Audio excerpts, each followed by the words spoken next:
everyone, welcome again in my class, History of Economic Talk. So our topic today about the neoclassic theory, marginal approach, and then we will talk about the Austria Mazhab, Lausanne Mazhab, and Cambridge Mazhab. And of course, I want to explain to you about the revision of the classic and neoclassical thinking. Okay, we begin explain to you about the analytical for the Karl Marx idea. So the main idea in neoclassic thought is the concept of constrained choice. And then this concept was the individual as an actor who makes a choice, or maybe a person who must choose from several alternative action based on his own view or imagination about what the impact each alternative was on him. Jadi teman-teman, kita sekarang mempelajari tentang teori neoklasik. Nah, neoklasikal ini berangkat dari teorinya Karl Marx. So, tadi sudah dijelaskan bahwa adanya teori konsep memilih. Nah, ini hampir sama ketika teman-teman nanti akan mempelajari tentang ekonomi eksperimental dan behavior economic, di mana nanti kita akan dihadapkan dengan beberapa pilihan dan kemampuan rational thinking kita mampu untuk memilih mana sih pilihan yang paling terbaik. Oke, let me make it clear about the explanation economic interest and then class consciousness in Marxian theory. So, what is meant by the class? The class is meant about the people who have the same position in the production process. Jadi kita bilang akan ada pengkategorian kelas atau pengkategorian kelompok dari sekelompok orang di mana mereka memiliki fungsi faktor produksi atau peran yang sama dalam suatu perekonomian. And therefore the class can stand alone objectively without having to be connected with the few political economic talk. And then the Marxian tradition, the first is politic or revolution or revolutionary politic. And then the second is a policy as a class compromise. And the third is the Marxian theory on the state. Jadi menurut Karl Marx, dia berpikir bahwa pada zamannya itu setiap kelas mampu untuk stand up sendiri, artian berdiri sendiri. Nah, memang akan ada beberapa ketergantungan, tapi itu tidak akan terlihat nampak karena yang sifatnya sosialis ini saling membantu satu sama lain.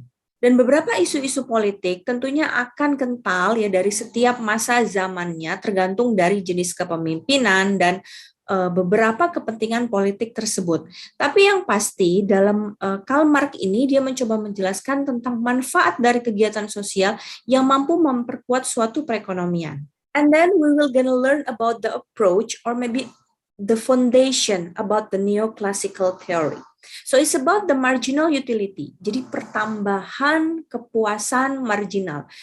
Marginal utility, jika teman-teman pernah membahas materi tersebut di teori ekonomi mikro atau di pengantar mikro, kita akan mengetahui bahwa setiap pertambahan kepuasan atau setiap pertambahan suatu kegiatan itu akan menghasilkan suatu pertambahan kepuasan. Let's say, ketika teman-teman dalam keadaan haus, teman-teman pasti akan mencari gelas, mengisi air, lalu teman-teman akan meminumnya. Nah, setiap teman-teman melakukan satu tegukan air, ya meminum satu saja tegukan air, maka teman-teman sudah memiliki satu marginal utility. Dan ketika meneguk lagi yang kedua, ketiga sampai dengan air dalam gelas tersebut habis, maka ya sebegitulah sebanyak jumlah marginal utility teman-teman. Tapi jika teman-teman mengingat ada yang namanya teori diminishing marginal utility, di mana tingkat kepuasan seorang konsumen itu cenderung seperti gunung, dari yang awalnya rendah, dia akan tinggi sampai di peak yang paling atas atau puncak. Namun lama-kelamaan dia akan menurun. Hal ini dikarenakan setiap kepuasan itu memiliki suatu batasan limit kepuasannya. Gitu. Jadi kita tuh nggak bisa selama-lamanya puas akan satu barang, pasti kita akan eksplor sesuatu yang baru dan nilai maksimum untuk memuaskan suatu barang terhadap konsumen itu juga pasti terbatas. Now let me explain to you about who are the actor in the neoclassical theory. The first, Stanley Jevons, and then second about the Leon Walras, and the third about the Karl Menger, and the last about the Alfred Marshall. Even though they conduct a separated study, bahkan saat mereka melakukan studi yang berbeda-beda, but the result is still same. Let's talk about the Marx theory of the surplus value is unable to explain partially the value of the commodity. Jadi mereka berpendapat bahwa Marx teori tentang surplus value, tentang pertambahan keuntungan suatu nilai, sebenarnya kurang dapat menjelaskan ya tentang bagaimana value dalam suatu komoditi tersebut. Jadi nggak bisa tepat kita mengkategorikan satu value itu untuk keseluruhan komoditi. The concept of the marginal value is often recognized as a contribution of the Australian school. Jadi dia berangkat dari pemikiran-pemikiran mazhab Australian, but the fact in this concept has been developed for a quite long time by the Hendrik Goosen. Jadi ada teori Goosen yang sebenarnya membangun teori marginal utility ini jauh lebih lama sebelumnya. And the theory talk about according the Goosen, the additional benefit or marginal utility from consuming a type of good will decrease if the goods are consumed more and more. Itu tadi yang seperti saya bilang, ketika kita meminum air ya dalam satu gelas, kan kita nggak akan bilang bahwa rasa puas kita atau rasa haus kita itu akan tercukupi untuk meminum berapa banyak gelas sih gitu. Karena cukup dengan satu gelas aja sebenarnya sudah terpenuhi. Mungkin kalau ditambah dengan gelas yang kedua, gelas yang ketiga, ya kita bukan lagi menghilangkan rasa haus, itu mah memenuhi rasa lapar yang ada di perut dan ujung-ujungnya kembung perutnya gitu loh. Nah itulah yang disampaikan oleh Goosen pada hukum dia yang pertama. Dan Goosen dalam teorinya yang kedua dia menjelaskan bahwa law state the available resources and found are always relatively limited to meet relatively unlimited needs. With this constraint, the maximum satisfaction that can be obtained occurs when the marginal utility is the same for each item consumed. Nah, itu tadi yang seperti saya sampaikan lagi bahwa sebenarnya akan ada beberapa masalah tentang pemuasan barang terhadap konsumen.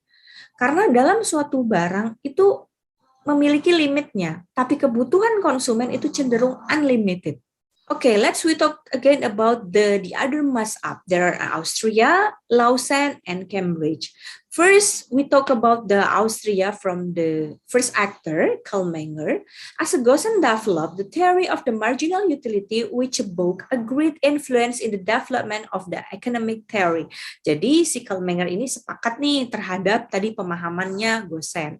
Second, Friedrich von Weiser think about the further development the theory or the marginal utility by adding the formulation of opportunity cost. Jadi ada yang namanya pertambahan uang, adanya kesempatan untuk menambah biaya, itu juga dijelaskan sepakat gitu ya antara teorinya Weiser dan teorinya Goosen. And the third about the Eigen von Domburg, di mana develop of the theory capital or the capital theory and the theory of the interest rate. Nah, kalau yang von Domburg ini jauh lebih berbeda karena dia membangun tentang unsur kapital yang dapat memberikan kepuasan seorang konsumen dan tentunya dipengaruhi juga dari interest rate. Number 4 is Wicksell thinking about the assimilate Walras general equilibrium analysis with the Domburg theory of the capital. Jadi sama seperti tadi yang diceritakan oleh Walras gitu tentang Domburg atau teorinya yang menjelaskan tentang kapital gitu dan juga interest rate, which is based on the new version of the marginal analysis developed by the Jevons, Walras, and Menger, influence of the development of monetary theory. The first to see direct relationship between the interest and price. Jadi ada hubungan antara suku bunga dan juga harga. Bagaimana nanti jika ada kenaikan harga itu juga dapat dipengaruhi oleh suku bunga dan suku bunga ini dapat menentukan berapa sih jumlah konsumsi seorang konsumen dan yang pastinya akan berpengaruh terhadap kepuasan mengkonsumsi seorang konsumen. Pricing system is talk about Ludwig Edward von Mises. The pricing system is the most efficient basis for the allocation resources. Mrs. supplies the theory of the marginal satisfaction to develop a new theory of money and explain that a satisfaction or maybe utility can be measured ordinarily but not cardinally. Jadi dapat memberikan suatu kepuasan di mana teori-teori harga ini juga dapat meningkatkan suatu raisement ya dari suatu konsumsi. Dan yang pastinya the criticism of the common economic system is that the common system will not be able to institute a price system without a first destroying political principle. Jadi sangat berpengaruh terhadap suatu teori politik di mana suatu teori yang baru tentang uang yang menjelaskan bagaimana sih kepuasan kita, masalah untuk kita mengkonsumsi ya suatu barang, ini berpengaruh terhadap jumlah uang yang tersedia. Nah, tentunya ini berangkat juga dari beberapa teori yang sebelumnya, di mana dia menjelaskan tentang teori suku bunga tadi. Number 6, we have an actor, the name is August von Hayek, or we call the Hayek theory. He was instrumental in the developing the theory of the trade cycle from von Mises, which he integrated with the Baum-Baruch theory of the capital. Jadi ini selaras tadi yang diceritakan oleh si Mises dan juga Baum-Baruch. Okay guys, we move to Lausanne mazhab. This is the second mazhab in the neoclassical theory. From Leon Walras, the first actor, the idea provides a clearer explanation of the dependencies of the part in the economic truth. The general equilibrium model is to clearly explain that change is one factor will bring change in other variable to overall economic system. Dalam satu sistem perekonomi, jika terdapat satu saja variabel yang berubah atau faktor-faktor yang mempengaruhinya itu berubah, maka ini juga akan berakibat terhadap sirkulasi ekonomi. And the second actor explained about the Pareto. It's continuing Walras. Ini sama seperti yang dijelaskan dalam teorinya Walras. Dia membuat suatu fenomena atau teori matematika yang memiliki penjelasan tentang assisting Walras in explain the condition that must be made so that the resources can be allocated so as to provide optimum result in the balance model. Jadi teori yang awal tadi, dia mencoba mengkembangkan mana aja sih yang dapat menyeimbangkan keadaan perekonomian. The allocation of the number of the resources is called efficient if through a reallocation, no individual can obtain welfare without reducing, tanpa harus menurunkan ya kesejahteraan orang lain. Jadi Pareto efisien ini tentang bagaimana pertama kita dapat mengkonsumsi kebutuhan kita sepuas-puasnya. Nah, yang kedua, gimana caranya kebutuhan kita itu mampu untuk kita penuhi tanpa harus mengganggu kebutuhan atau kepuasan orang lain. Now the last we talk about the Cambridge Mazhab. It's from the Alfred Marshall. Initially talk was from the two contradiction between the concept of price by the classical, like a supply side, and then the price concept of the new or neoclassical expert, namely Jevons, Mengers, and then Walras. Jadi sebenarnya ini adalah dua hal yang berbeda, di mana konsep yang pertama dikembangkan dari teorinya neoklasikal berangkat dari supply side. Nah, ada teori harga juga yang dikembangkan oleh pihak neoklasikal yang tadi sudah saya jelaskan di awal tentang Jevons, Menger, and Walras, ini dari demand side-nya. Jadi tentang bagaimana perbedaan antara supply dan demand, which were then combined into one concept, where a price was a form as an integration of a two force. Jadi gimana caranya supply and demand dapat menjelaskan kebutuhan konsumen. Tapi tentunya jika teman-teman pernah mempelajari tentang teori equilibrium of supply and demand or excess supply, excess demand. Nah, ini sama aja gitu, sama seperti yang dijelaskan oleh si Alfred Marshall. Gimana caranya pasar mampu memenuhi kebutuhan konsumen, mampu memberikan supply konsumen dari apa yang diberikan atau apa yang diminta gitu sama si konsumen. Sehingga antara supply dengan demand ini ketemu tadi di titik equilibrium dan dapat menyeimbangkan tingkat kepuasan seorang konsumen tersebut.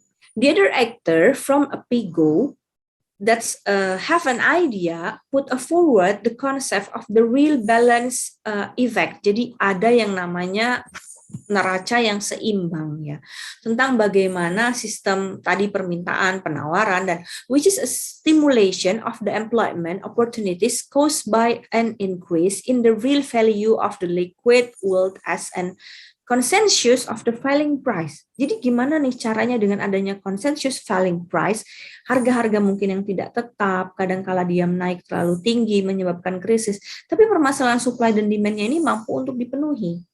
So when the value of the real wealth increase, consumption will increase too. Jadi kalau kekayaan meningkat, ya pasti konsumsi juga akan meningkat, which has an impact on increasing income and the opening up a new job opportunity. Jadi kan kalau kekayaan meningkat, permintaan meningkat, konsumsi meningkat, akan membuka opportunity atau kesempatan untuk lapangan pekerjaan yang baru. But guys, there is some critic. There is a revision of the classical theory and the neoclassical thinking. Yeah, it starts in the 1930. A number of economic revised neoclassical thinking, especially regarding the theory of the price formation. Jadi ada beberapa paham pada tahun 30-an itu bagaimana sih kita mampu mengkondisikan teori harga dan market equilibrium. Apakah benar harga ini dapat menemukan keseimbangan permintaan antara tadi supply dan demand. Jadi ada beberapa banyak revisi, ya ada 7 revisi, teman-teman bisa baca gitu secara jelas. Gitu. Di sini ya diantaranya ya saya sebutkan, there are many buyers and seller. Terlalu banyak penjual dan pembeli. Apakah mungkin ketemu harga yang seimbang? Apakah bisa nanti ketemu tingkat kepuasan konsumennya gitu. And then the goods sold in the market are relatively the same in the type. Terus barangnya itu memiliki jenis yang sama, nama yang sama, konsep yang sama, function yang sama. Apakah setiap barang juga mampu memenuhi kebutuhan konsumennya? Nah, ini tadi sifat-sifat persaingan, pasar persaingan sempurna gitu ya dalam sistem market lah. And the number third, each company is free to enter and exit the market. Kan semua penjual itu bebas, boleh masuk, boleh keluar, dan tentunya tidak ada biaya dan paksaan gitu kan untuk melakukan itu. Dan neither buyer not a seller is able to change the price at the market. Jadi sebenarnya nggak hanya si pembeli, penjual juga bisa kok mengganti-ganti harga itu, melakukan tawar-menawar terhadap si seorang konsumen ya. And then every buyer and seller act as a price taker. Sebenarnya melihat di pasar ya, semua konsumen dan juga produsen itu bersifatnya sama. Mereka bisa menjadi seorang price taker. Even we know in some theory of the supply, si produsen ini lebih ke price maker gitu kan, pembuat harga, dan kita konsumen menentukan diambil atau enggak sih, take it or not. Nah, tapi kan sebenarnya ya kita sebagai produsen, kita juga yang akan nantinya mengambil harga, membuat keputusan apakah kita setuju harga yang kita jual.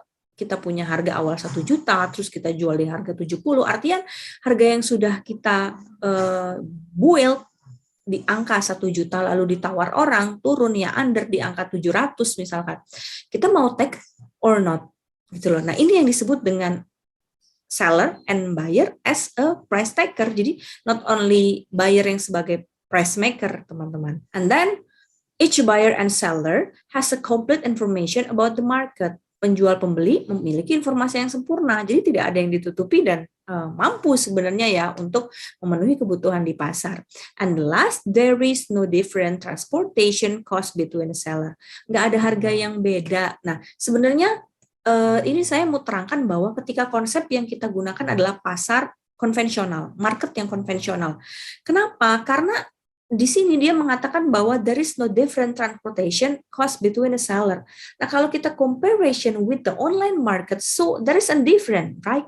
Because in the online market, we don't have a transportation cost, and then we can get everything that we want, and almost all the buyer can give information, give some opinion from the other buyer. Jadi menurut saya mungkin konsep yang dijelaskan oleh neoclassical ini adalah untuk conventional market. And last, there is a three opinion ya about the economic in the neoclassical mazhab. Is it about the first from the Srafa, the assumption of the neoclassical perfect competition market is unacceptable because now there are many big company and every company knows that if they change their output or supply decision, price will change.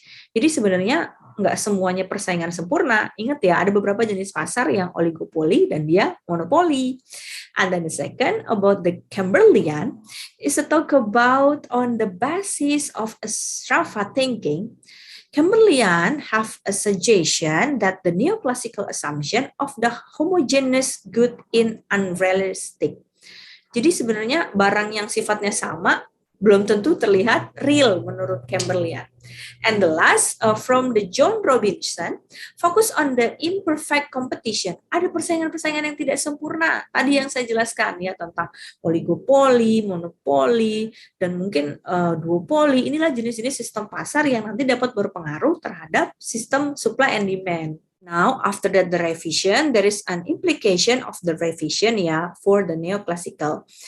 The first, the perfect competition market model developed by the classical is only a construction of the idea about the ideal condition. Jadi kondisi-kondisi di klasik itu yang diceritakan oleh teori-teori klasik yang di awal pertemuan ke-1, ke-2 kita bahas, itu hanya di beberapa kondisi barang tertentu saja. Nah, yang kedua, about the weakness, kelemahan dari perfect competition, pasar yang sempurna. There are a talk of other form of the market models. Jadi sebenarnya pasar persaingan sempurna itu akan juga menemui tadi permasalahan monopoli, oligopoli, atau duopoli. Sebenarnya karena adanya ketidakmampuan pasar untuk menciptakan suatu barang yang dibutuhkan sama konsumen. Nah, jadilah tadi pasarnya hanya dikuasai oleh one production aja gitu. Okay guys, as usually, I have a question for you. I hope a lot of my students from the Historical of Economic Talk want to answer this question in the comment box. So please explain about this concept, this mazhab concept in the real world. Can you explain which is where's a country or maybe Indonesia, in America? Yeah, it's up to you. How can you explain it? Okay, guys, I think it's enough for this explanation about this neoclassical mazhab that I ever explained to you today.